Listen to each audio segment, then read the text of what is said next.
Good afternoon, good afternoon, good afternoon, a very good afternoon all of you. Good afternoon. थोड़ा सा late. अनुज, मृत्युंजय, हरेंद्र, राहुल, पवन, श्याम, गौरव, अक्षय। क्या हाल है भैया आप लोगों के? बढ़िया। First class. शानदार, जानदार, एकदम झकास।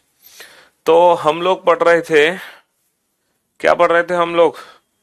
हम लोगों ने स्टार्ट किया था कल ब्लड रिलेशन, रक्त संबंध, खूनी रिश्ते, है ना? जी हाँ। हमने चैप्टर शुरू किया है खून के रिश्ते, और उसी चैप्टर को हम आज कंटिन्यू करेंगे, खून के रिश्तों को। ठीक है जी। हाँ जी।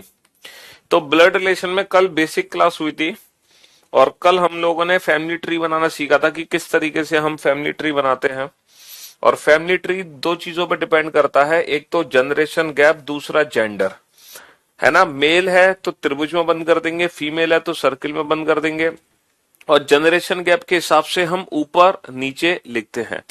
ठीक है? जनरेशन गैप के हिसाब से हम क्या लिखते हैं? ऊपर नीचे लिखते हैं। और बाकी हम ट्राइंगल और सर्कल में बंद कर देते हैं।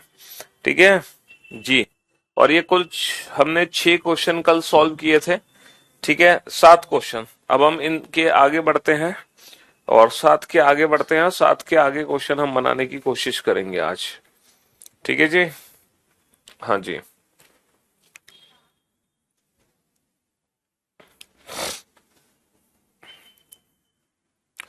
चलो। बहुत मोटिवेशन पोस्ट डाली है आज सर यूट्यूब पे। जी। जैसे कि आप जानते हैं कि यूपीएससी का रिजल्ट आया था, और यूपीएससी की जो पहले 4 टॉपर हैं वो चारों की चारों लड़कियां हैं। ठीक है? तो ये मतलब मोटिवेशन तो बात है ही कि चारों लड़कियां हैं। और चार मतलब पहली रैंक भी लड़की, दूसरी भी लड़की, तीसरी भी लड़की, चौथी भी लड़की। गजब।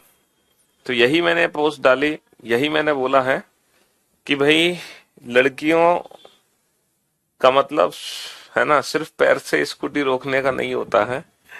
या नए भारत की लड़कियां हैं। हम्म। हाँ जी। जो हवा में दुश्मनों को मारने का हौसला रखती हैं। हम्म।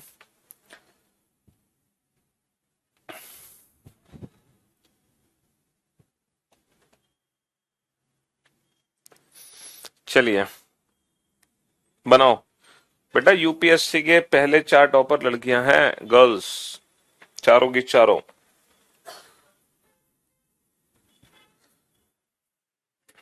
बनाओ बनाओ फटाफट से, इन दोनों क्वेश्चन को बनाओ। 7 क्वेश्चन तो हम कल बना चुके हैं। मोर देन सफिशिएंट है हमारी बुक बेटा, और शीट मोर देन सफिशिएंट, उसके अलावा कुछ जरूरत नहीं है। ढेर सारे क्वेश्चन है उसमें।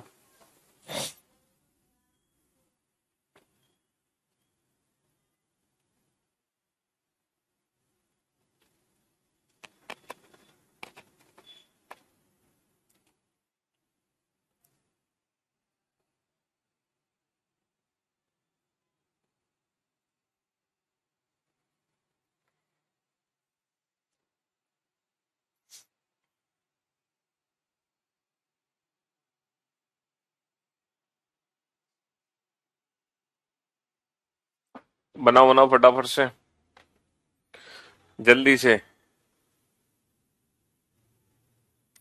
बेसिक सा फैमिली ट्री बनेगा।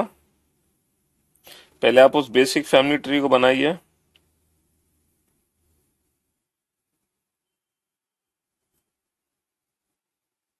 और जैसी फैमिली ट्री बन जाएगा, फिर आप दोनों क्वेश्चन के आंसर दे सकते हैं।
हाँ जी, अब आप बोर्ड पे देखना और ध्यान से समझने की कोशिश करना।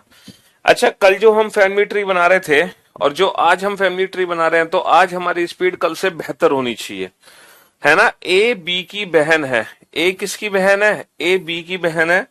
ए is a sister of B. अब ए बहन है तो ए को सर्किल में बनाओ, ये किसकी बहन है? बी की, तो बी को इसके साथ बना दो, है ना। A is the sister of B, C is the mother of B, C B की माँ है। अच्छा, बी की माँ बी से ऊपर आएगी और माँ है तो सर्कल में बंद कर दो, माँ है तो सर्कल में बंद कर दो। भाई बी की माँ बी से ऊपर आएगी, माँ है तो सर्कल में बंद कर दो।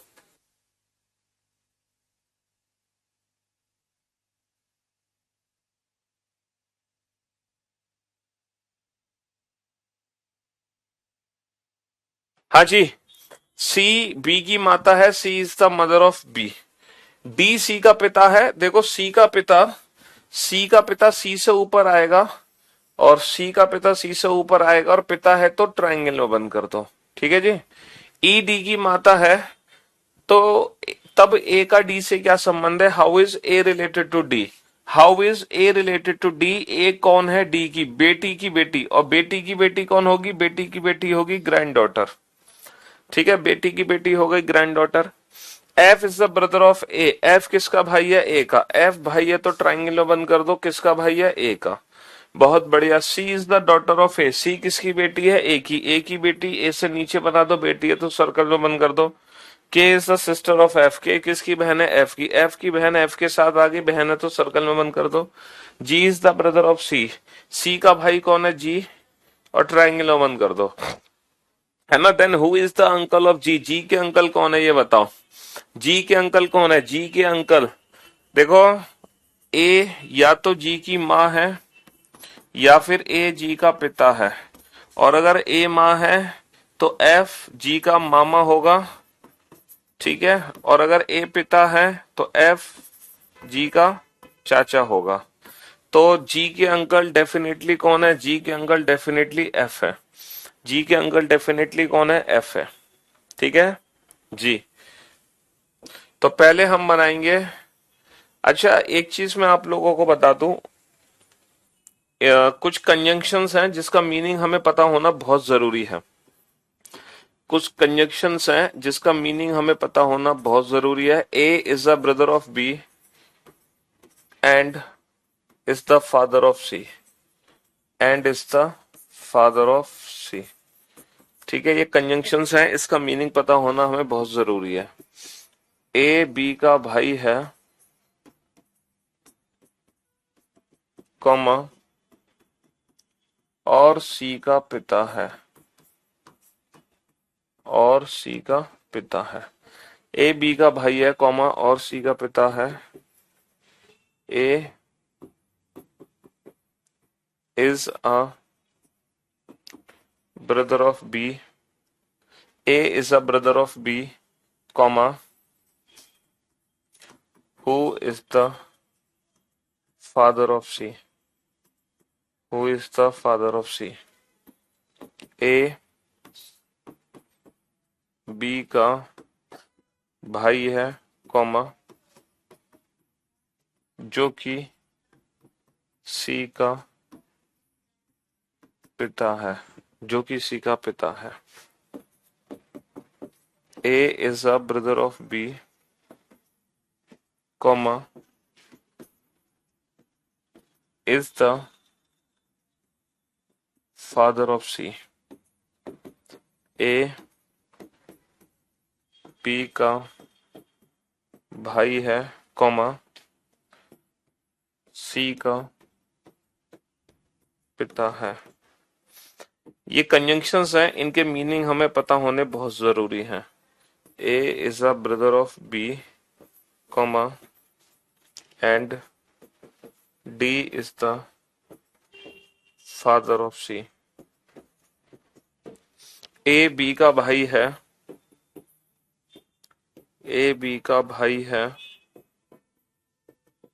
कॉमा, और डी सी का पिता है, और डी सी का पिता है। क्योंकि जैसे कि आप जानते हैं कि अगर आप लोगों को इन कंजंक्शंस का मीनिंग नहीं पता होगा, एंड, हु, ठीक है, और बट, वाइल, अगर इनका मीनिंग आपको नहीं पता है तो आप ना तो ब्लड रिलेशन का क्वेश्चन बना पाओगे, ना सीटिंग अरेंजमेंट का क्वेश्चन बना पाओगे, ना पजल का क्वेश्चन बना पाओगे। तो सीटिंग अरेंजमेंट, पजल और ब्लड रिलेशन में कंजंक्शंस का यूज होता है। देखो, A is a brother of B, A B का भाई है। ए किसका भाई है? ए बी का भाई है। A is a brother of B, A B का भाई है, A is a brother of B, and is the father of C, और सी का पिता है। तो ये जो ए बी का भाई है और सी का पिता है, तो ये सी का पिता आखिर है कौन? ए बी का भाई है और सी का पिता है, मतलब ए ही सी का पिता है, A is the father of C. तो ये जो एंड वर्ड है ये जो एंड वर्ड है हमेशा फर्स्ट पर्सन को रिप्रेजेंट करेगा। एंड वर्ड किसको रिप्रेजेंट करेगा? और फर्स्ट पर्सन को। फर्स्ट पर्सन का मतलब है सब्जेक्ट को रिप्रेजेंट करेगा, हमेशा सब्जेक्ट को रिप्रेजेंट करता है एंड। और एंड की जगह क्या क्या वर्ड एग्जाम में यूज हो सकते हैं? एंड की जगह वाइल वर्ड भी यूज हो सकता है, बट भी हो सकता है, बट, ठीक है, और और जबकि, जबकि, ठीक है, और किंतु, ये सारे वर्ड्स हैं जो रिप्रेजेंट कर सकते हैं किसको? सब्जेक्ट को, फर्स्ट पर्सन को। मैं यहाँ पे वाइल होता, बट होता, ये सब सब्जेक्ट को रिप्रेजेंट करेंगे, फर्स्ट पर्सन को। अच्छा, ए बी का भाई है, ए बी का भाई है, ए किसका भाई है? ए बी का भाई है। A is a brother of B, comma who is the father of C. A B का भाई है जो कि सी का पिता है, जो कि सी का पिता है मतलब बी सी का पिता है, B is the father of C. तो हु वर्ड हमेशा ऑब्जेक्ट को रिप्रेजेंट करता है, यानी कि सेकंड पर्सन को, यानी कि हु से पहले जो आएगा हु हमेशा उसके लिए होगा। ये जो की वर्ड होता है ना, ये हमेशा सेकंड पर्सन को रिप्रेजेंट करेगा, यानी कि ऑब्जेक्ट को रिप्रेजेंट करेगा। किसको? ऑब्जेक्ट को। ए बी का भाई है जो कि सी का पिता है, मतलब बी सी का पिता है। ए बी का भाई है और बी सी का पिता है। A is a brother of B, comma who is the father of C, मतलब B is the father of C. तो ये जो हु वर्ड होता है ना, जैसे हु की जगह और कौन से वर्ड होते हैं? सर, हु वर्ड हो गया, हुम हो गया, हुज हो गया, ठीक है, जो कि, जिसकी, जिससे, ये जो वर्ड होते हैं। और डेट हो गया, डेट, डेट के अलावा बेटा विच हो गया। ये जो वर्ड्स होते हैं ये हमेशा ऑब्जेक्ट को रिप्रेजेंट करते हैं। किसको रिप्रेजेंट करते हैं? ऑब्जेक्ट को। हु, हुम, हुज, डेट, विच। और एंड, वाइल, बट ये रिप्रेजेंट करते हैं सब्जेक्ट को, फर्स्ट पर्सन को। अच्छा, ए बी का भाई है, A is a brother of B, A B का भाई है, ठीक है, कॉमा सी का पिता है। ए बी का भाई है, कॉमा सी का पिता है। अब यहां पर कोई भी वर्ड यूज नहीं किया, ना तो एंड वर्ड यूज किया, ना हु वर्ड यूज किया। तो ये जो सिर्फ कॉमा का सेपरेशन है ये किसको रिप्रेजेंट करेगा? ए बी का भाई है, कॉमा सी का पिता है, मतलब ए सी का पिता है। तो सिर्फ ये जो कॉमा है ना, ये भी सब्जेक्ट को ही रिप्रेजेंट करता है, यानी कि फर्स्ट पर्सन को। ये भी बेटा सब्जेक्ट को ही रिप्रेजेंट करेगा, यानी कि फर्स्ट पर्सन को, ठीक है। अच्छा, ए बी का भाई है और डी सी का पिता है, ये किसको रिप्रेजेंट करेगा? ए बी का भाई है और डी सी का पिता है। तो ये और वर्ड किसको रिप्रेजेंट करेगा? सर, ये और वर्ड किसी को रिप्रेजेंट नहीं करेगा, ये काम करेगा यहाँ पे फुल स्टॉप का। ये काम किसका करेगा? फुल स्टॉप का। ये फुल स्टॉप का काम करेगा।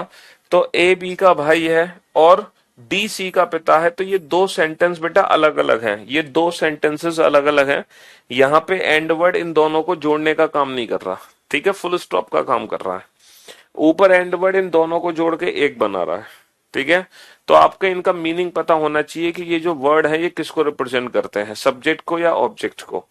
क्योंकि जब हम ब्लड रिलेशन के क्वेश्चन करेंगे तो ये वर्ड्स हमारे काम आएंगे, तभी हम क्वेश्चन बना पाएंगे।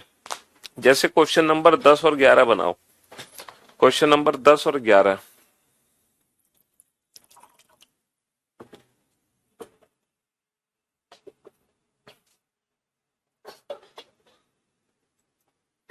बनाओ, क्वेश्चन नंबर 11 जल्दी से।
हाँ जी। अब जो स्पीड है आपकी वो कल से बेहतर होनी चाहिए भाई। कल से बेहतर आपकी स्पीड होनी चाहिए आज फैमिली ट्री बनाने की। ए बी का पिता है। A is the father of B. इसका फैमिली ट्री बनाओ। A is the father of B. भाई ए अगर पिता है तो ट्राइंगल में बंद कर दो। ये किसके पिताजी हैं? बी के। तो बी को नीचे बनाएंगे। ठीक है जी, जनरेशन गैप के हिसाब से। सी बी की पुत्री है। C is the daughter of B. बेटा बी की बेटी बी से नीचे आएगी, बेटी तो बाद में आएगी, और बेटी है तो सर्कल में बंद कर दो। डी बी का भाई है। D is a brother of B. B का भाई बी के साथ आएगा। बी का भाई बी के साथ आएगा, और भाई है तो ट्राइंगल में बंद कर दो। ठीक है। ई ए का पुत्र है। ई ए का पुत्र है। ए का पुत्र बेटा ए से नीचे आएगा, पुत्र है तो ट्राइंगल में बंद कर दो। तो ये तीनों भाई बहन हो, सिबलिंग्स हो गए। ठीक है। तो सी और ई के बीच में क्या संबंध है? तो सी और ई के बीच में क्या संबंध है? देखो, सी जो है इसकी बहन भी हो सकती है, तो बहन की बेटी कौन होगी? भांजी। और सी जो है इसके भाई की बेटी भी हो सकती है, क्योंकि ये जो बी है वो इसकी माँ भी हो सकती है, इसके पिता भी हो सकते हैं। समझ रहे हो? हाँ जी। तो बहन की बेटी भांजी, भाई की बेटी भतीजी। तो हमारा आंसर आ जाएगा भतीजी और चाचा, या भांजी और मामा। भांजी मामा या भतीजी चाचा। तो नीस एंड अंकल का रिलेशन आ जाएगा। What is the relation between C and E? Niece and uncle. ठीक है। C is the wife of E. C is the wife of E. C is the wife of B. C B की पत्नी है। सी किसकी पत्नी है? B की। सी की शादी किससे करा दो? बी के साथ करा दो। C is the wife of B. E C का बेटा है। सी का बेटा कौन है? ई। सी का बेटा सी से नीचे आ गया। ए बी का भाई है। बी का भाई कौन है? ए। बी का भाई बी के साथ आ गया। और और डी का पिता है। देखो अब यहां पे बताओ, ए बी का भाई है और डी का पिता है, तो ये डी का पिता आखिर है कौन? तो और वर्ड किसको रिप्रेजेंट करता है? फर्स्ट पर्सन या सेकंड पर्सन? और वर्ड हमेशा फर्स्ट पर्सन को रिप्रेजेंट करेगा, यानी कि सब्जेक्ट को रिप्रेजेंट करेगा। ए बी का भाई है और डी का पिता है, मतलब ए ही डी का पिता है। ए ही डी का पिता है। भाई A is the brother of B and father of D. तो ये जो एंड वर्ड है ये किसको रिप्रेजेंट करेगा? ए को रिप्रेजेंट करेगा, सब्जेक्ट को। A is the father of D. What is the relationship of E to D? E कौन है डी का? इसके पिता, पिता के भाई यानी कि इसके चाचा, चाचा का लड़का। और इसके चाचा का लड़का कौन होगा? चचेरा भाई यानी कि कजन।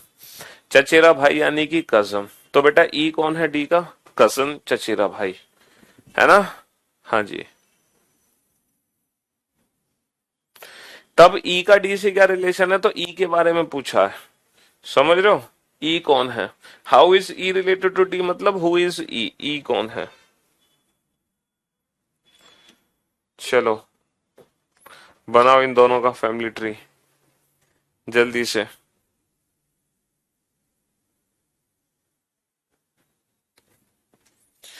तुम्हें सिर्फ फैमिली ट्री बनाना और कुछ नहीं करना।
क्लास को हाफ स्क्रीन पे देख सकते हो, क्यों नहीं देख सकते?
हाँ जी।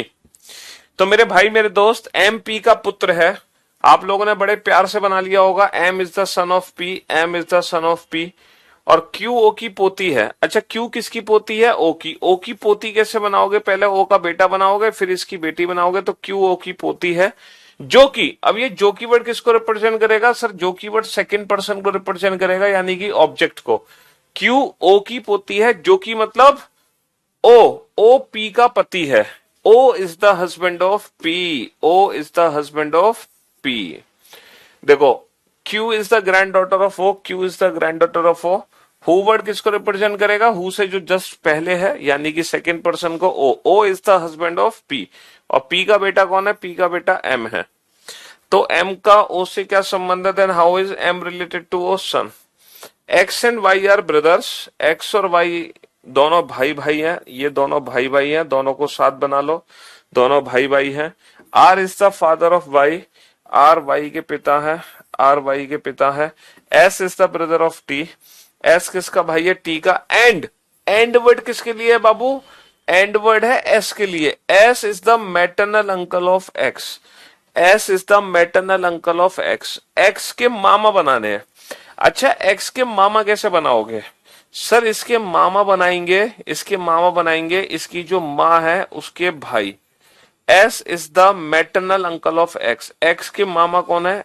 यानी कि इसकी मम्मी के भाई। और जो एस है वो किसका भाई है? टी का।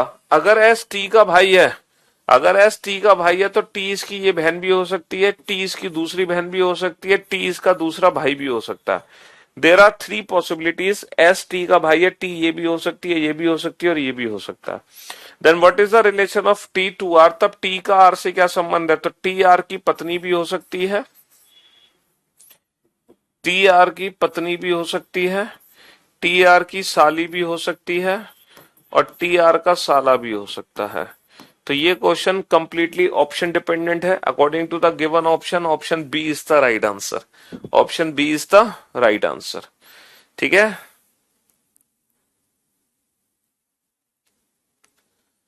बेटा क्वेश्चन नंबर 12। तो एम का ओ से क्या संबंध है, एम का ओ से क्या संबंध है, और एक क्वेश्चन पूछा जाए तब ओ का एम से क्या संबंध है, तब ओ का एम से क्या संबंध है, इन दोनों क्वेश्चन के आंसर क्या होंगे। अगर आपसे पूछा गया है एम का ओ से क्या संबंध है, तो एम का ओ से मतलब एम कौन है ओ का, तो एम कौन है ओ का, एम बेटा ओ का पुत्र है। और अगर आपसे पूछा जाए ओ का एम से क्या संबंध है, तो how is O related to M, मतलब हु इज ओ कौन है एम का, तो एम का कौन है, एम का पिता है। ठीक है, तो एम का ओ से क्या संबंध है, पुत्र, ओ का एम से क्या संबंध है, पिता। आप ये ध्यान रखें कि हमसे पूछ क्या रहे हैं।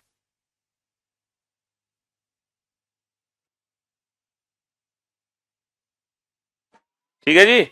तो टी का आर से क्या संबंध है, तो टी कौन है आर की, टी आर की पत्नी भी हो सकती है, टी आर की साली भी हो सकती है, टी आर का साला भी हो सकता है, कोई भी हो सकता है।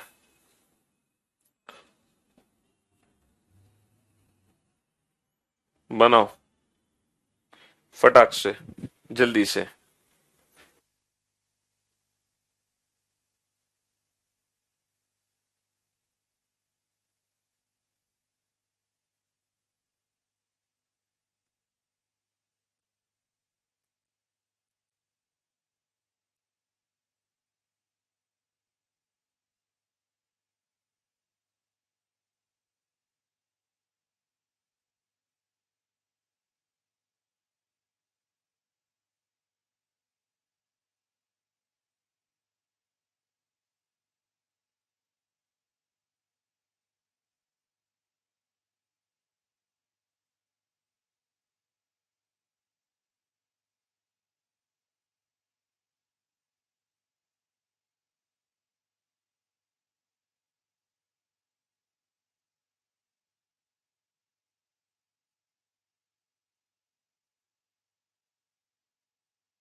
हाँ जी, यदि पी क्यू का पति है, if P is the husband of Q, यदि पी क्यू का पति है, if P is the husband of Q, P husband है तो ट्राइंगल में किसके पति देव है, ये क्यू के, इनकी शादी क्यू से करा दो, P is the husband of Q. और आर एस और क्यू की माता है। अब ये जो और वर्ड है ना बेटा, ये कंजंक्शन नहीं है, ये फुल स्टॉप है यहाँ पे, क्योंकि ये कथन अलग है और ये कथन अलग है। आर किस किस की माता है, एस और क्यू की, and R is the mother of S and Q, R is the mother of S and Q. तो एस और क्यू की माँ कौन है, एस और क्यू की माँ कौन है, आर, एस और क्यू की माँ कौन है, आर।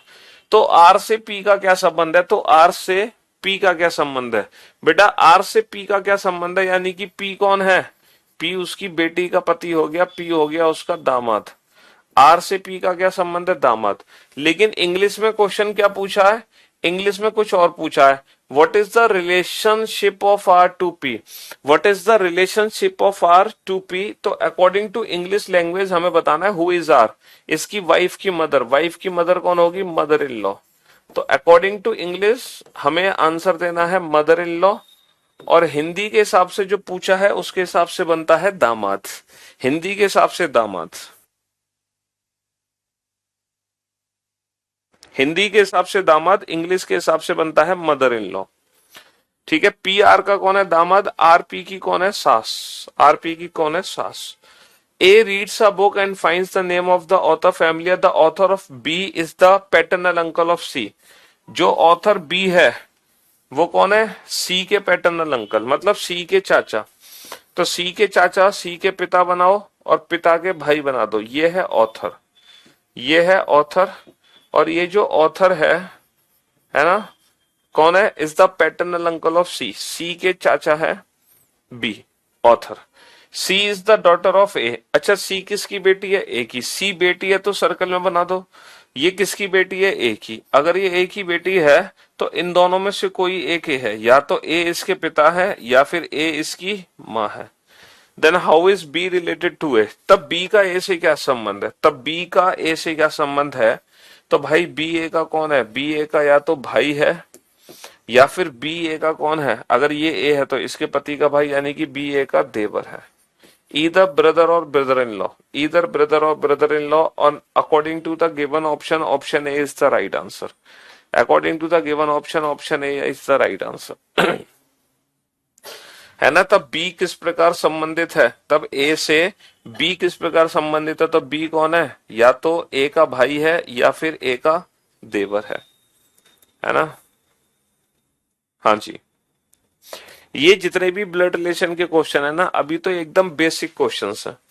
ये जो क्वेश्चंस हैं ये एकदम बेसिक क्वेश्चंस हैं, एकदम बेसिक। समझ रहे हो? हाँ, जेठ भी हो सकता है बेटा, जेठ बोलो या देवर बोलो, बात एक ही है। देवर और जेठ दोनों का मीनिंग हमारे यहाँ सेम है।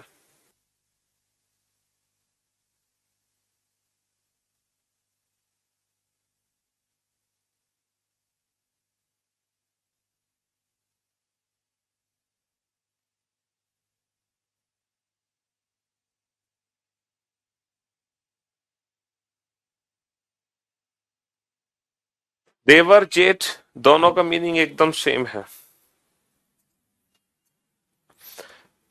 ए बी का भाई है। A is the brother of B.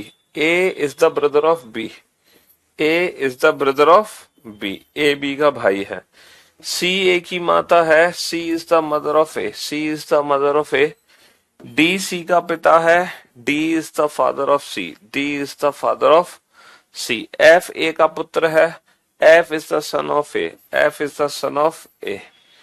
है ना? तब एफ का डी से क्या संबंध है? तब एफ का डी से क्या संबंध है? तब एफ कौन है? डी का। इसकी बेटी का बेटा का बेटा, है ना? क्या आ गया? पर पोता, great grandson. Then how is F related to D? पर पोता, ग्रेट ग्रैंडसन, है ना? ग्रेट ग्रैंडसन आ गया उसका पर पोता। चलिए अब आप बनाइए। अब थोड़ा सा लेवल हम बढ़ाने जा रहे हैं ब्लड रिलेशन के क्वेश्चंस का, थोड़ा सा, ज्यादा नहीं, थोड़ा सा लेवल हम ऊपर करने जा रहे हैं। ठीक है, अभी तक हमने जो 16 क्वेश्चन किए थे वो एकदम बेसिक लेवल के क्वेश्चन थे। अब हम थोड़ा सा एक लेवल ऊपर पहुंच रहे हैं। ठीक है, थोड़ा सा एक लेवल ऊपर पहुंचेंगे हम। बनाओ।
बहुत बढ़िया, बहुत बढ़िया। कुछ बच्चों ने एकदम परफेक्ट आंसर निकाला है इस क्वेश्चन का। गजब। गुड। ग्रेट। हाँ जी। चलिए साहब, A B C D E F एक परिवार के 6 सदस्य हैं। परिवार में पुरुषों की संख्या महिलाओं की संख्या के बराबर है। यानी कि परिवार में नंबर ऑफ मेल्स और नंबर ऑफ फीमेल्स दोनों कितने हैं? 3-3 है। भाई पुरुषों की संख्या महिलाओं के बराबर है, दोनों 3-3 है। ए और ई, ए और ई एफ के बेटे हैं। A and E are sons of F. A and E are, A and E are sons of F. A and E are sons of F. ठीक है। बी ए का पुत्र है। B is the son of A. B is the son of A, है ना? B is the son of A. D दो बच्चों की माँ है, एक लड़का और एक लड़की। बस, इससे ज्यादा फैमिली ट्री हम नहीं बना सकते। इतना ही फैमिली ट्री बनेगा। एक जगह 4 लोग हैं, एक जगह 3 लोग हैं।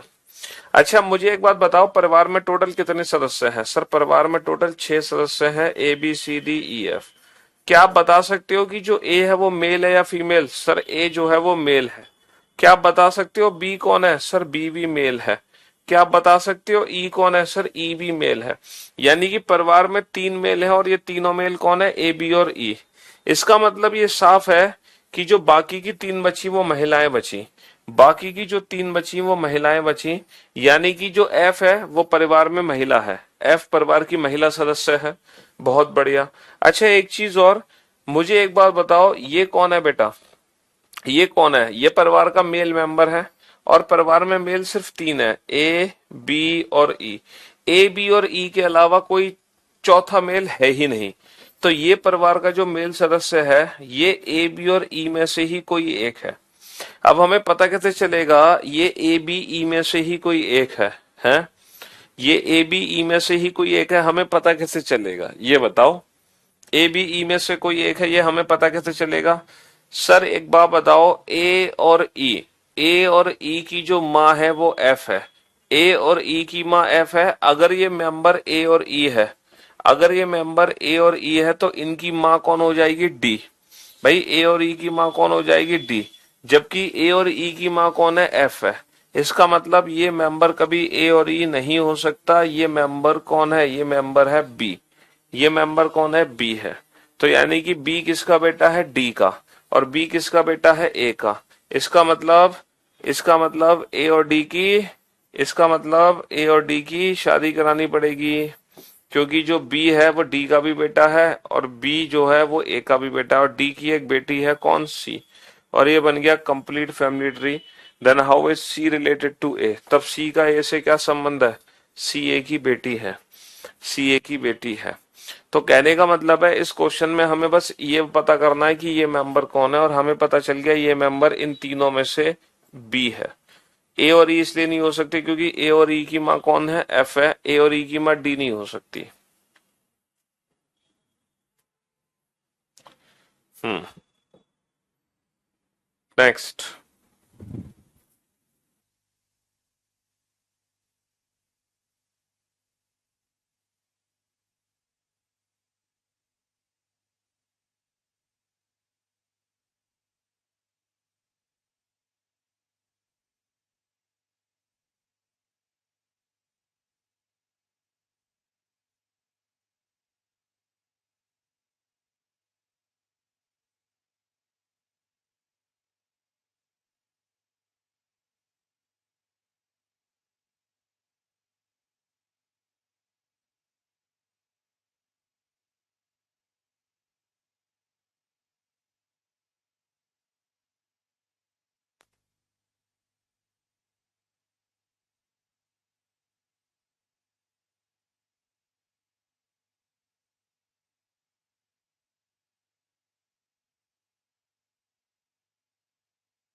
एक परिवार में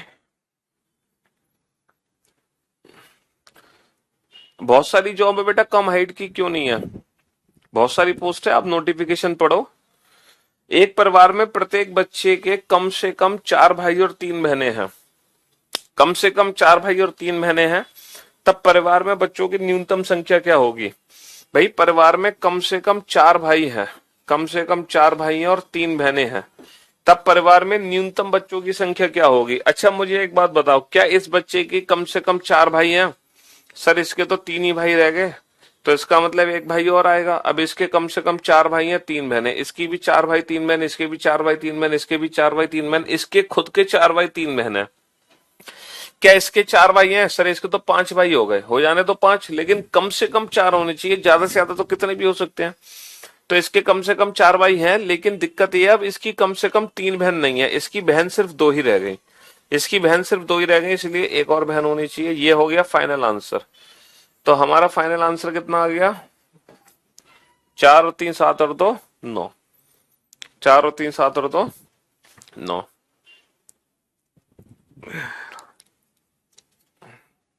ये हमारा फाइनल आंसर आ गया, है ना? तो कुछ एडवांस लेवल के क्वेश्चन पजल फॉर्म के, है ना, अभी बचे हुए हैं, जिनको हम पढ़ेंगे कल। तो कल हम पजल फॉर्म कंप्लीट करेंगे ब्लड रिलेशन की। उसके बाद फिर नेक्स्ट वीक से हम स्टार्ट करेंगे pointing form, sorry coded form और पॉइंटिंग फॉर्म। तो कल भी हम ब्लड रिलेशन की पजल फॉर्म ही पढ़ेंगे, लेकिन कुछ एडवांस लेवल के क्वेश्चन। अभी तक हम बिल्कुल बेसिक पढ़ रहे थे, कल थोड़ा और लेवल ऊपर उठाएंगे। ठीक है? हाँ जी। बारिश दिल्ली में नहीं हो रही, दिल्ली भी करा दो बारिश।